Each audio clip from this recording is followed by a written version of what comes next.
Kattoremontin suorittamiseen tarvitaan tietenkin tekijä ja tekijältä hinta-arvio työstä ja työhön käytettävistä materiaaleista.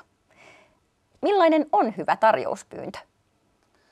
No joo, tarjouspyyntö tietysti se riippuu hyvin pitkälti siitä, että minkälainen taho sitä on niin kuin pyytämässä. Että jos ajatellaan niin kuin kuluttaja-asiakasta, niin siihen riittää tietysti hyvin vapaamuotoinen ja yksinkertainen tarjouspyyntö, ja tietysti se yksinkertaisimmillaan on se puhelinsoitto, että mulla luultavasti tarvitaan kattoremonttia, että voisiko saada tarjouksen, niin silläkin päästään niin kuin pitkälti liikkeelle. Mutta sitten on tietenkin, että jos niin kuin halutaan vertailla niin kuin eri toimijoiden tarjouksia, niin esimerkiksi niin kuin taloyhtiötasolla, niin silloin varmasti vaatii vähän enemmän tarkkuutta sitten siihen tarjouspyynnön tekemiseen. No, millaisia asioita tällainen tarkempi tarjouspyyntö sitten sisältää? No siinä sitten kyllä täytyy niin kuin olla etukäteen mietitty jo se niin kuin se toteutuksen sisältö, että mitä siihen halutaan sisällyttää.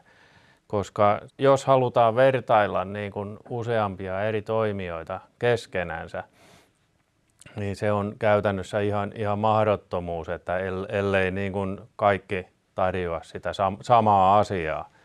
Että se täytyy silloin niin kuin etukäteen miettiä, että mikä se sisältö on.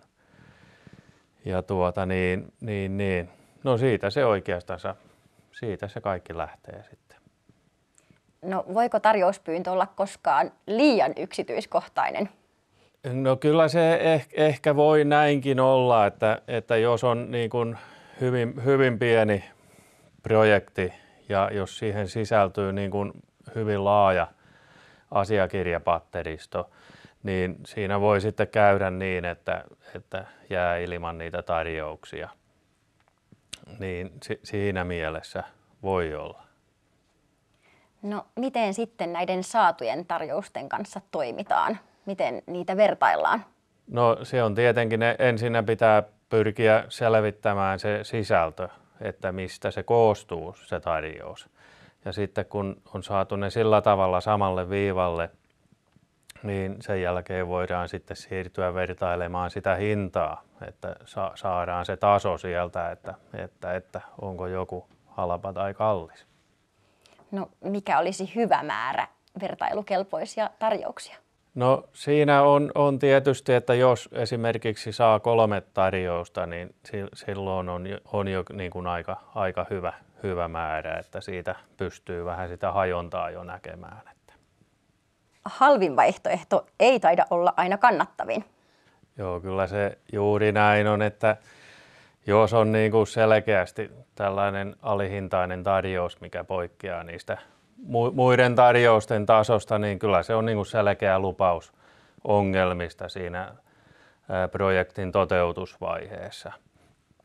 Että sehän on aina niin kuin olisi hyvä ja syytä tarkistaa niin kuin nämä urakoitsijan tiedot ensinnäkin niin kuin verovelkarekisteristä, että siellä ei ole maksamattomia verovelkoja. Sitten pitää varmistua tästä, että urakoitsijalla on oikeasti niin kuin voimassa oleva vastuuvakuutus, koska jos sattuu joku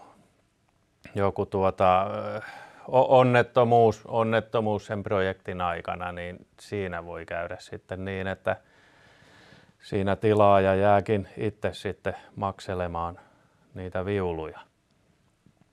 Ja sitten tämä on tietenkin ylipäänsä niin kuin vähän selvittää sen urakoitsijan taustoja, että jos se yritys on ollut 6 kuukautta kaupparekisterissä ja kauppaa 15 vuoden takuuta, niin kyllä sitä kannattaa miettiä, että onko sillä takuulla niin kuin mitään painoarvoa.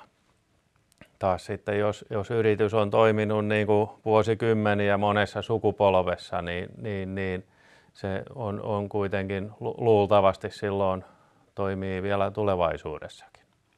Hyviä vinkkejä. Kiitos Mikko. Ja tästä päästäänkin luontevasti seuraavassa osassa muihin urakoitsijan valintaan vaikuttaviin seikkoihin ja urakkasopimuksen laatimiseen.